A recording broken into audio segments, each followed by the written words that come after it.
ভারতের মধ্যে মুসলমানদের জমি জমা, মুসলমানদেরকে নির্বিচারে গুলি করে, মুসলমানদেরকে জবাই করে আজকে শেষ করে দেওয়া হচ্ছে। মনে রাখতে হবে, আর প্রতিবাদে আজকে শায়েখে চরমনাই 25শে এপ্রিল ডাক দিয়েছেন, দল মত নির্বিশেষে আমরা সেই দলে সামিল হতে চাই। ঠিক কিনা বলে? বাংলাদেশের মধ্যে যেখানের মধ্যেই অন্যায়, অবিচার, জুলুম, নির্যাতন, সেখানের মধ্যেই গর্জে ওঠে শায়েখে চরমনাই হাফিজাহুল্লাহ।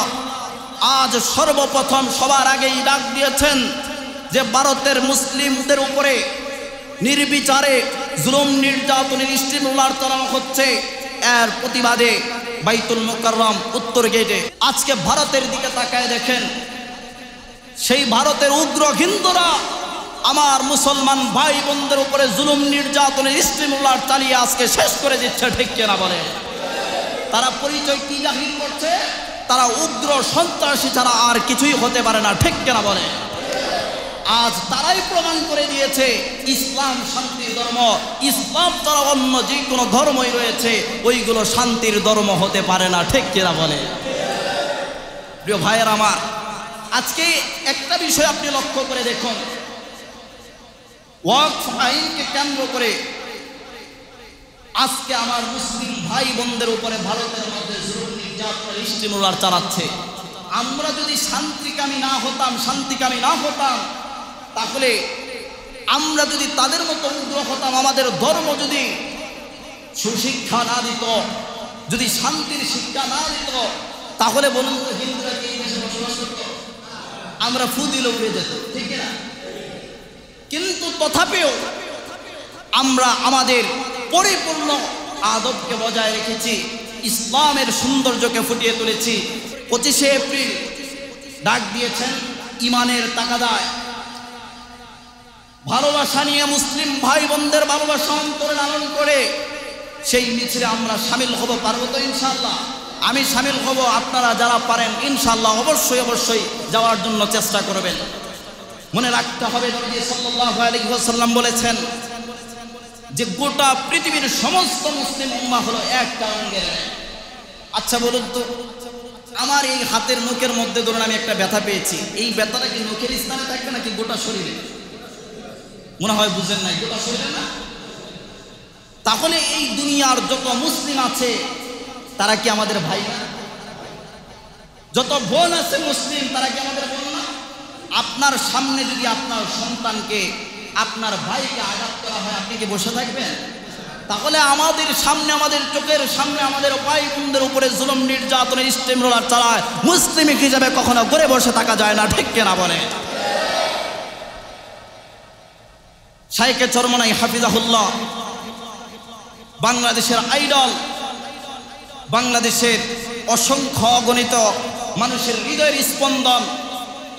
যখনই অন্যায় হয়, অবিচার হয়, সর্বপ্রথম তিনি গর্জে ওঠেন।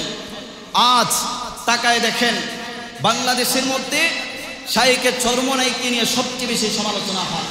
ইসলামী আন্দোলন বাংলাদেশকে নিয়ে নানাবিধ চক্রান্ত হচ্ছে। আল্লাহ পাক রব্বুল আলামিন এখনো পর্যন্ত তাদেরকে টিকিয়ে রেখেছেন। আচ্ছা, ইসলামী আন্দোলন বাংলাদেশ 5ই আগস্টে সর্বপ্রথম এবং সবার আগে যে ভূমিকা রেখেছেন, এই ভূমিকা কি কখনো জাতি ভুলে যেতে পারে? আমি গতকালকেও ভেবেছি যে আল্লাহ পাক ওই যে স্বৈর শাসকদেরকে আল্লাহ তাআলা পতন ঘটিয়েছেন, আমি যদি কসম করে বলি কাফারা দিতে হবে না।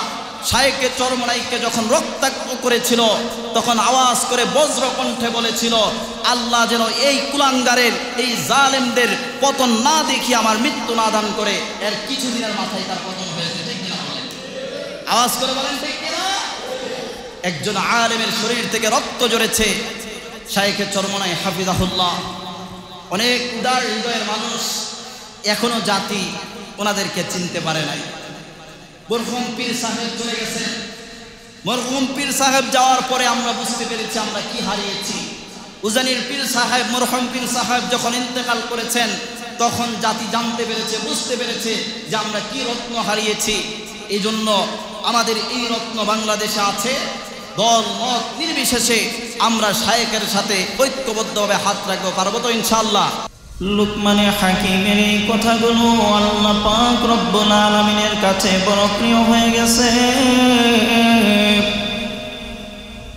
বলে কে সে লুকমান, কে সে লুকমান, চেহারার সৌন্দর্য নাই, কিন্তু যার প্রতিটি কথাকে আল্লাহ পাক রব্বুল আলামিন কুরআনুল কারীমের মধ্যে কোট করে দিয়েছে। কিয়ামত পর্যন্ত যত মানুষ দুনিয়ার জমিনের মধ্যে আসবে লুকমানে হাকিমের এই কথাগুলো তাদের জন্য উপকার বয়ে আনবে। লুকমানে হাকিম একদিন তার সন্তানকে নিয়ে নবী দেখার জন্য রওনা। ও সন্তান আমার, চলো নবী দেখতে যাব। সন্তানও খুব আনন্দে উৎফুল্লিত হয়ে গেল, নবী দেখব, কত সৌভাগ্য আমার। বাবা যায়, কিন্তু বাবার আগেই সন্তান অনেক দৌড়িয়ে দৌড়িয়ে সামনের দিকে অগ্রসর হচ্ছে, নবী দেখবে। নবী দেখার আনন্দ, নবী দেখার স্বপ্ন অন্তরের মধ্যে বনে বনে সামনের দিকে অগ্রসর হয়। চলতেছে চলতেছে, মাঝপথে যাওয়ার পর মরা একটা জন্তুর হাড্ডির সঙ্গে আঘাত লেগে গোস্ত বেদ করে হাড্ডিটা তার ভিতরে চলে গেল। যেই ভিতরে চলে গেল, ব্যথায় অস্থির হয়ে গেলেন। বাবা সন্তান দুজন পেরেশানির মধ্যে পড়ে গেছে। সন্তানের ব্যথা সহ্য করার মতো বাবার ক্ষমতা নাই। সন্তানের গোটা শরীরটার মধ্যে যেন জ্বর হয়ে এসেছে। কিন্তু মুসলমান, হযরতে লুকমানে হাকিমকে আল্লাহ পাক হিকমত দান করেছেন। লুকমানে হাকিম সিজদার মধ্যে পড়ে গেলেন, আল্লাহকে ডাক দিয়ে বলেন, ও দয়ার মালিক আল্লাহ, সন্তানকে নিয়ে তোমাকে, তোমার হাবিবকে দেখবো, তোমার বন্ধুকে দেখবো রওনা হয়ে গেলাম। ও আল্লাহ, কি এমন পরীক্ষার সম্মুখীন করলাম। আর আল্লাহ, তোমার কাছে আরজি, তোমার কাছে মিনতি, এমন পরীক্ষা আল্লাহ তুমি আমাকে দিও না যেই পরীক্ষার মধ্যে আমি ব্যর্থ হয়ে যাই, হেরে যাই।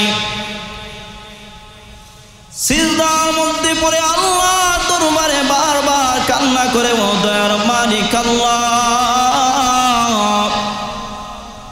আমার সন্তান মাটির মধ্যে পড়ে গেছে, এমন ব্যথা কাদের মধ্যে নিয়ে চলতেছিলাম গো আল্লাহ।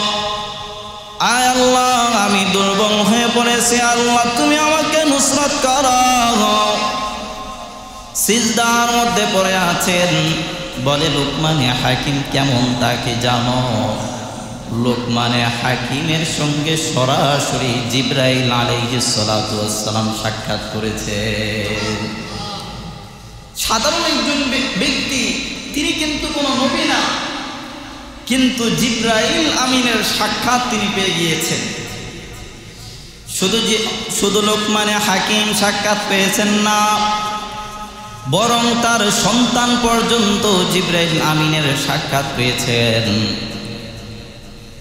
হযরতে লুকমান আলাইহিস সালাতু ওয়াস সালাম সিজদার মধ্যে পড়ে গেলেন। ওই দিক দিয়ে জিবরাইল তার সন্তানের কাছে চলে আসলো, এসে ডাক দিয়া বলল, কাইফা হালুকা ইয়া ওয়ালাদ, হে বালক বলো তোমার কি অবস্থা, তুমি কেমন আছো? এত ব্যথা, কঠিন পরীক্ষার সম্মুখীন, তথাপিও বলে আলহামদুলিল্লাহ, লাকাল হামদু ইয়া আল্লাহ, আলহামদুলিল্লাহ আমি অনেক ভালো আছি। এই কথাটা বলার সঙ্গে সঙ্গে জিবরাইল আমিন অবাক হয়ে গেলেন। আহারে সে তো অসুস্থ আমি জানি, তথাপিও অসুস্থ হওয়া সত্ত্বেও, এত ব্যথা হওয়া সত্ত্বেও তার জবান দিয়ে একটাই আওয়াজ আলহামদুলিল্লাহ। এত বড় মুসিবতে আছে, জবান দিয়ে জিজ্ঞাসা করেছে কেমন আছো, বলে আলহামদুলিল্লাহ আমি অনেক ভালো আছি, আল্লাহ তোমাকে ভালো রেখেছে। কোনো রাগ নাই, অভিমান নাই। এক পর্যায়ে জিবরিল আমিন ডাক দিয়ে বললেন, তোমার পরিচয় কি? তোমার পরিচয়টা আমি জানতে চাই। বলে আমার বাবার নাম হলো লোকমান হাকিম, আর আমি হলাম তার সন্তান। পরিচয়টা দেওয়ার পর বলে তোমার কি হয়েছে পায়ের মধ্যে বলো। সন্তান ডাক দিয়ে বলে নবী দেখার স্বপ্ন নিয়া রওনা করলাম, নবীর দেশে যাব, নবীর সঙ্গে সাক্ষাৎ করব, কিন্তু একটা মৃত জন্তুর হাড্ডির সঙ্গে আঘাত লেগে কিছু অংশ আমার পায়ের মধ্যে ঢুকে গিয়েছে, ব্যথা সহ্য করতে পারি না। লোকমান হাকিমের সন্তানকে এবার জিবরিল আমিন ব্যথার স্থানের মধ্যে হাত বুলাই দিলেন, সঙ্গে সঙ্গে তার পা ভালো হয়ে গেল। ডাক দিয়ে সন্তানকে বললেন, এই যে তুমি সামনের দিকে রওনা হয়েছ, নবী দেখতে যাইবা, বড় আনন্দের বিষয়, বড় খুশির বিষয়, কিন্তু মাঝপথে আল্লাহ তাআলা ছোট্ট একটা বিপদ দিয়া বড় ধরনের বিপদ দূর করে দিয়েছেন। বলে কি এমন বিপদ দূর করে দিয়েছেন জানতে চাই। বলে হে বাবা, হে সন্তান,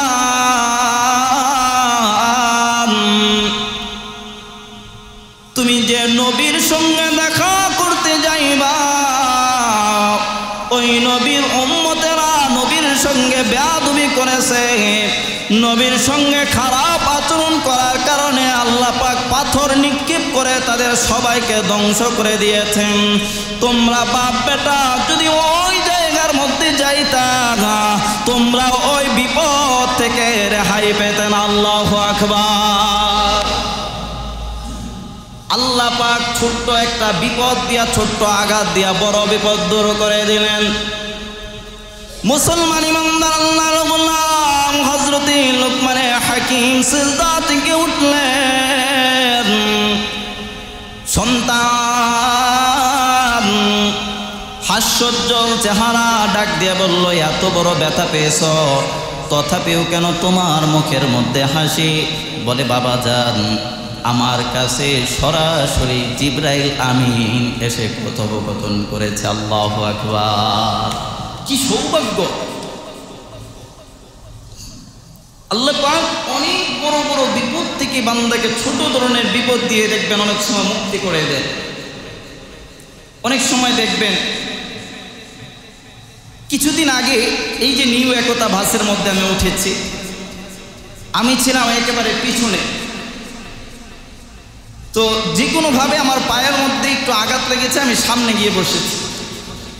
যেই সিটটাতে আমি বসেছিলাম, আঘাত পেয়ে সামনে চলে গেলাম, একটু পরেই একটা ট্রাক এসে এই গাড়িটার পিছনে লাগাই দিচ্ছে।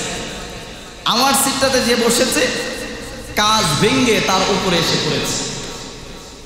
আমি অবাক হয়ে গেলাম আর ভাবতে লাগলাম, আহারে আল্লাহ তাআলা এই বিপদটা থেকে ছোট্ট ধরনের একটা বিপদ দিয়ে আমাকে মুক্তি করে দিলেন। আল্লাহু আকবার।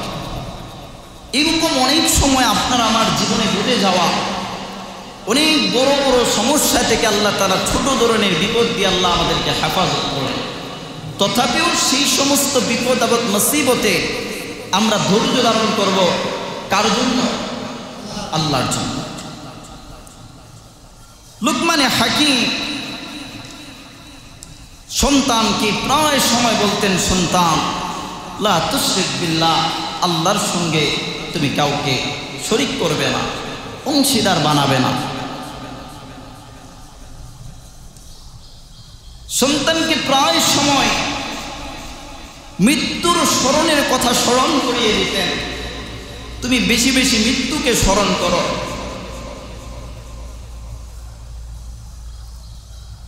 কেন মৃত্যুকে স্মরণ করব? মৃত্যু বরণ করতে হবে প্রত্যেকটা মানুষকেই। মৃত্যুর ভয়ঙ্কর থাবা থেকে কেউ রেহাই পাবে না। মানুষ বলেন, জিন বলেন, ফেরেশতা বলেন, এমনকি একটা মশা যার মধ্যে আল্লাহ তাআলা জান দিয়েছেন তাকে মৃত্যুর স্বাদ আস্বাদন করতে হবে। একটা মশার দিকে তাকায় দেখেন, এই মশাটা সেও এই মৃত্যু থেকে বাঁচতে চায়। আপনার কাছ থেকে রক্ত খাবে আপনার শরীর থেকে, তো আপনি তাকে আঘাত করতে যান, সে উড়াল দিয়ে অন্যত্র চলে যায়। কেন? মৃত্যুর ভয়। আবার এই মশা থেকে আপনি বাঁচার জন্য কয়েল লাগিয়েছেন, কয়েলের ধোঁয়া, এই ধোঁয়া থেকে এই মশাটা দূর হয়ে যায়, দূরে সরে যায়। কারণ কি? কারণ সে কোনোভাবেই চায় না যে মৃত্যুবরণ করতে। কিন্তু মৃত্যুর ভয়ঙ্কর থাবা থেকে দুনিয়ার কেউ রেহাই পাবে না, প্রত্যেককেই মৃত্যুর স্বাদ আস্বাদন করতে হবে। কবর কারো জন্য ভয়ঙ্কর, কারো জন্য জান্নাত। আল্লাহর পয়গম্বর হযরতে ঈসা আলাইহিস সালাতু ওয়াস সালাম, আল্লাহ পাক ঈসা নবীকে একটা মুআজিজা দিয়েছিলেন। হযরতে ঈসা নবী তিনি মৃত মানুষকে জীবিত করতে পারতেন। একদিন একজন লোক এসে হযরতে ঈসা নবীকে বলে, ও আল্লাহর পয়গম্বর ঈসা রূহুল্লাহ, আল্লাহ আপনাকে মুআজিজা দিয়েছেন, আপনি মৃত মানুষকে জীবিত করতে পারেন। এই মুহূর্তে আপনি একটা মৃত মানুষকে জীবিত করে আমাকে দেখান।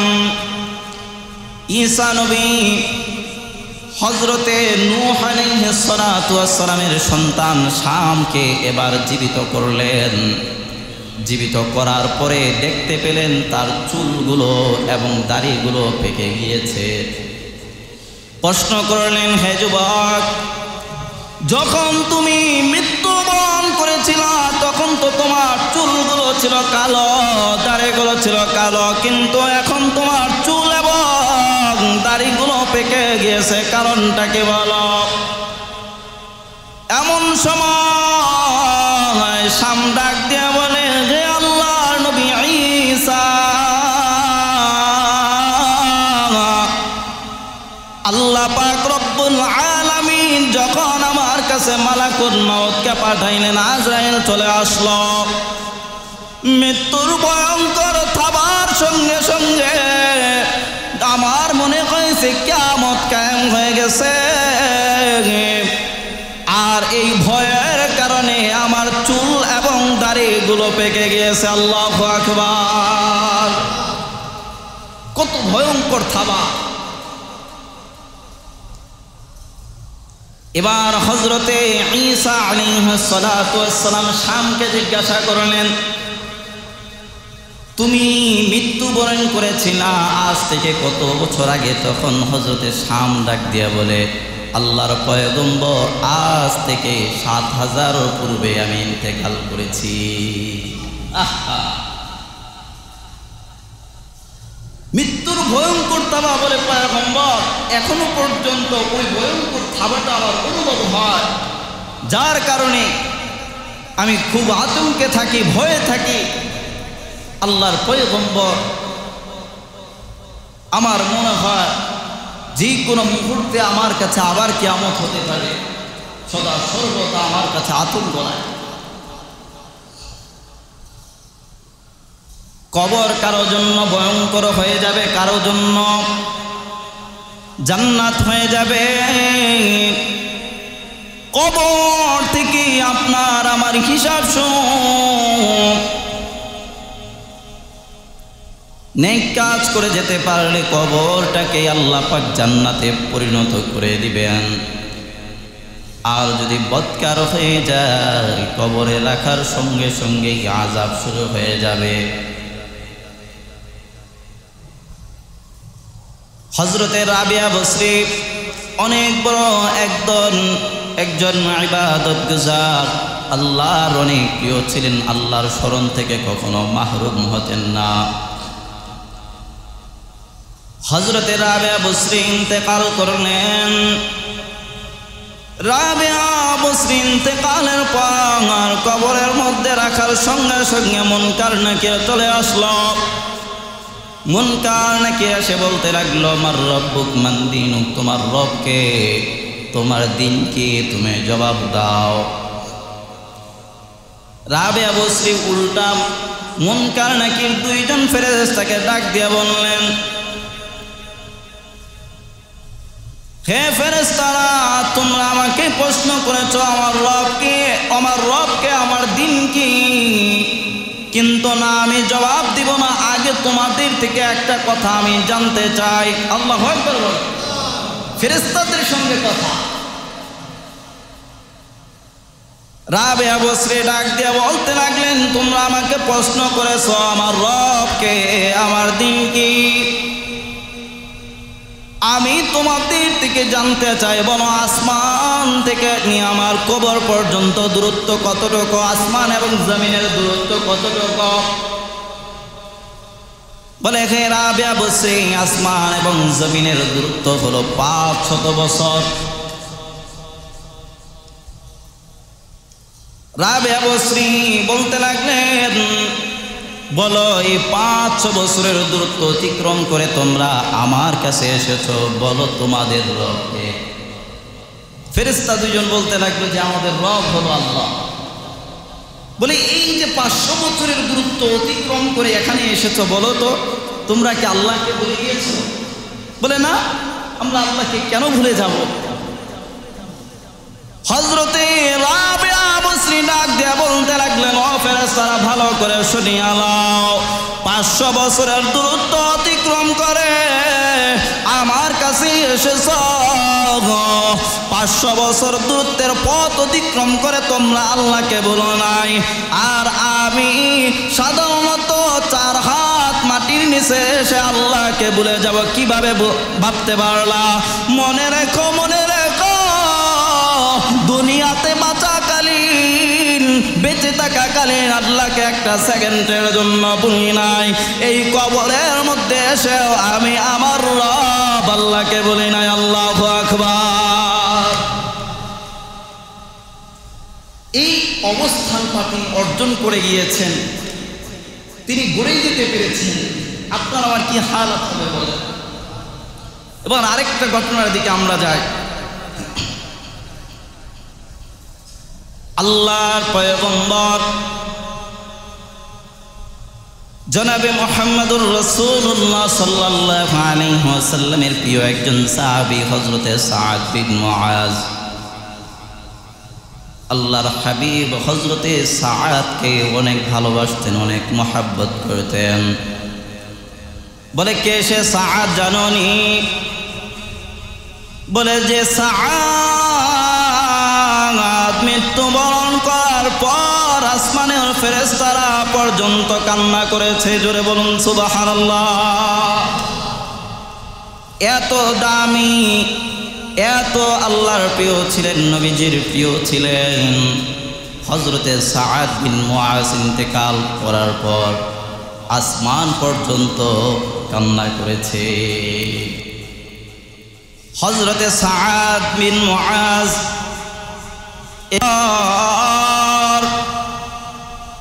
এত সৌভাগ্যবান একজন সাহাবী।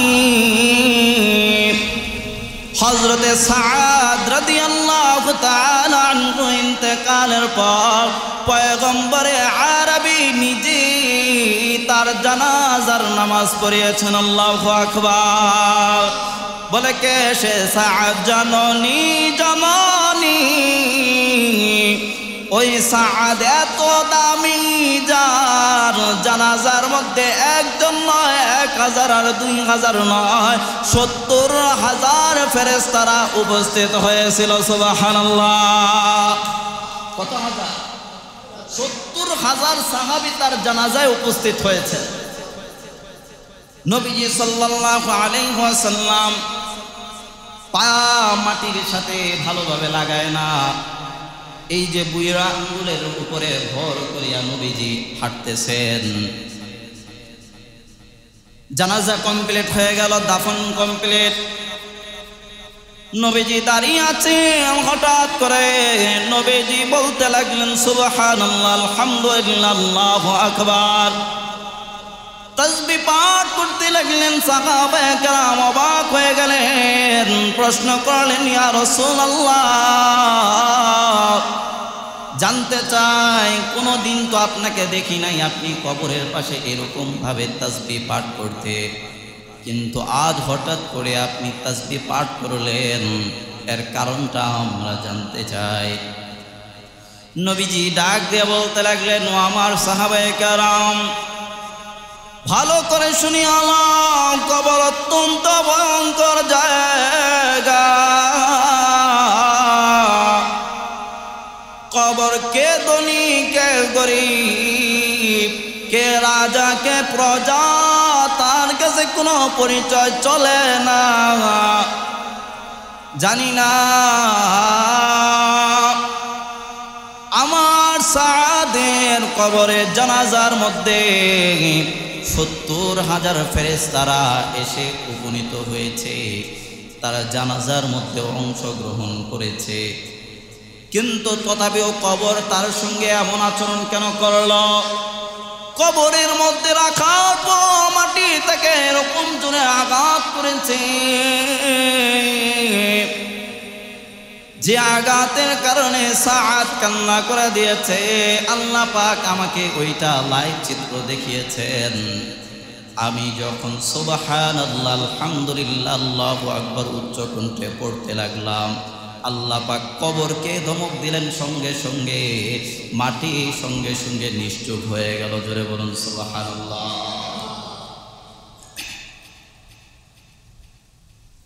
দেখুন, তিনি যে একজন সাহাবী,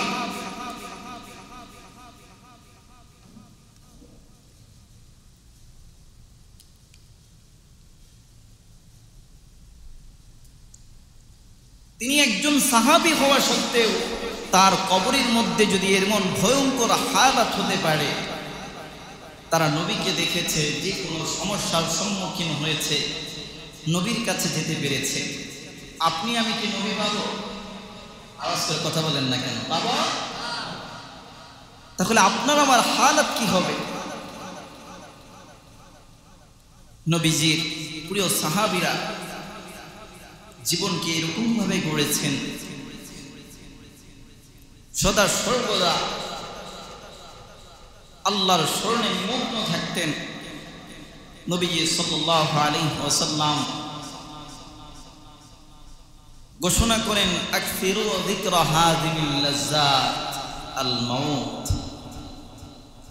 তোমরা মৃত্যুকে অধিক হারে তোমরা স্মরণ করো, কারণ এই মৃত্যুর সমস্ত দুনিয়ার স্বাদ আরাম আয়েশকে নিঃশেষ করে দেয়।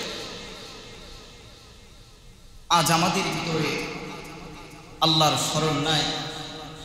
মসজিদে আসি, কোন একটা ভালো কোরআন হাদিসের মজলিসে যাই, কিছুক্ষণ আলোচনা শোনার পর বের হওয়ার সঙ্গে সঙ্গে আমাদের আর এগুলো মনে থাকে না।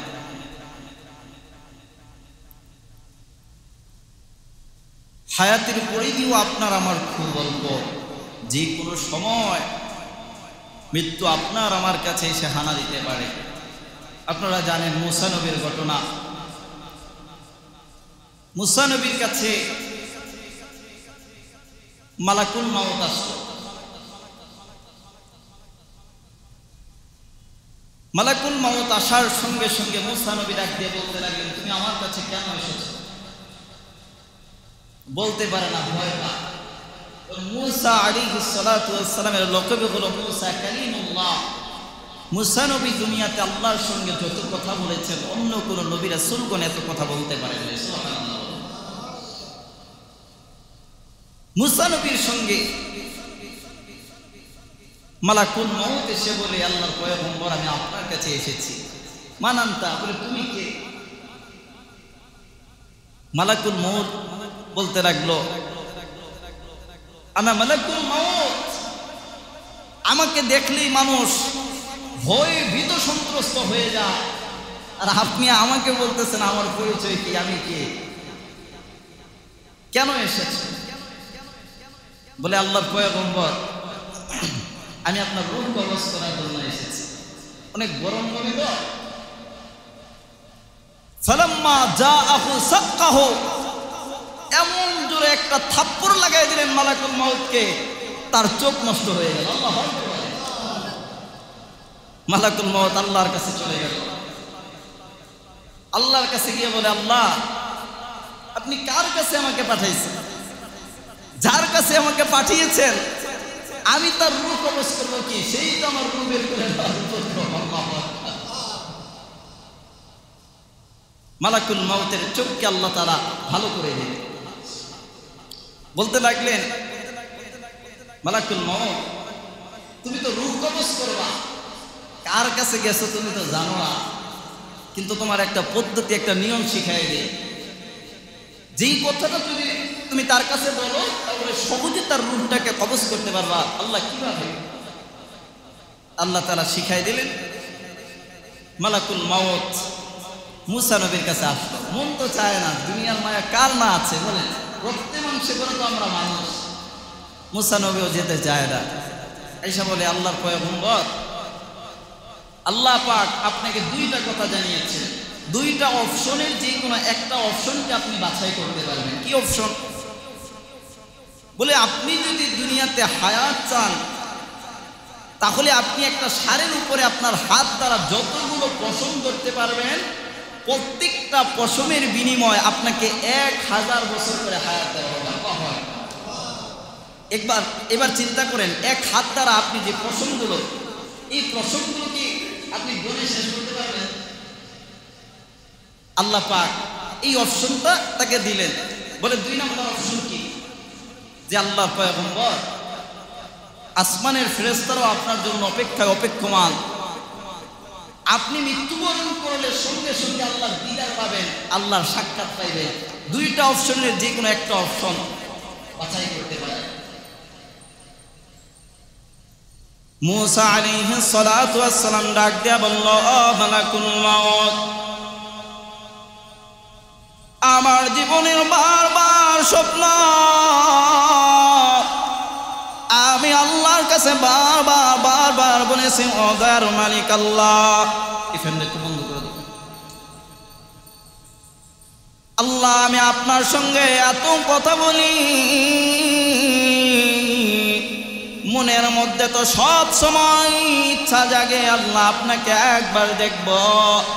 তুর পাহাড়ে পর্যন্ত আমি আপনার সাক্ষাৎ পাওয়ার জন্য, দিদার পাওয়ার জন্য গিয়েছিলাম। ও আল্লাহ, আপনার দিদারই তো আমি চাই। ও মালাকুল মউত, এই মুহূর্তে আমার রূহকে কবজ করো, আমি আমার মহান মালিক আল্লাহর দিদার পেয়ে ধন্য হতে চাই। মুসা নবী চলে গেলেন। মুসা নবীও কিন্তু চেয়েছেন দুনিয়াতে বাঁচার জন্য, তিনিও চেয়েছেন আর কিছুদিন তিনি থাকুক, কিন্তু বলুন তো তিনি থাকতে পেরেছেন?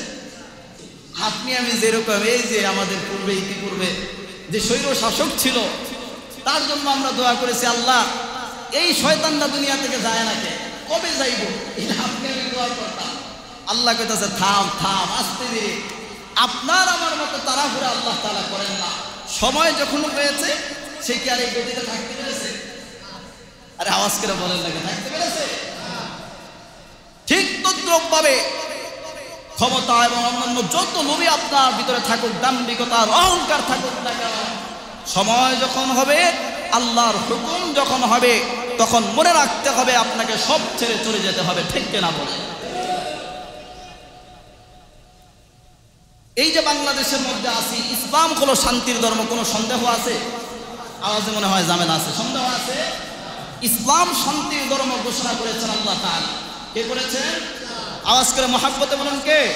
আল্লাহ তাআলা। আমাদের বাংলাদেশকে দিয়ে একটা উদাহরণ দেয়। এই বাংলাদেশের মধ্যে হিন্দু আছে কি নাই? বৌদ্ধ, খ্রিস্টান, প্রত্যেক ধর্মেরই লোক আছে। 90% মুসলমান হলো এই বাংলাদেশের মধ্যে। আমাদের সাথে হিন্দুদের কোনো ঝামেলা আছে? আচ্ছা, এই যে আমাদের এই এলাকাটার পরেই তো ওইখানে একটা হিন্দু এলাকা, তাই না? অনেক মানুষ বসবাস করে। আপনার আমার কখনই কি তাদের সাথে ঝগড়া হয়েছে? অনেক হিন্দু তো আমার সাথেও কথা বলছে দেখা করে, হুজুর দোয়া করবেন। এই যে সম্প্রীতি ভালোবাসা, কোনো মারামারি নাই, কোনো ঝগড়া বিবাদ নাই, কিন্তু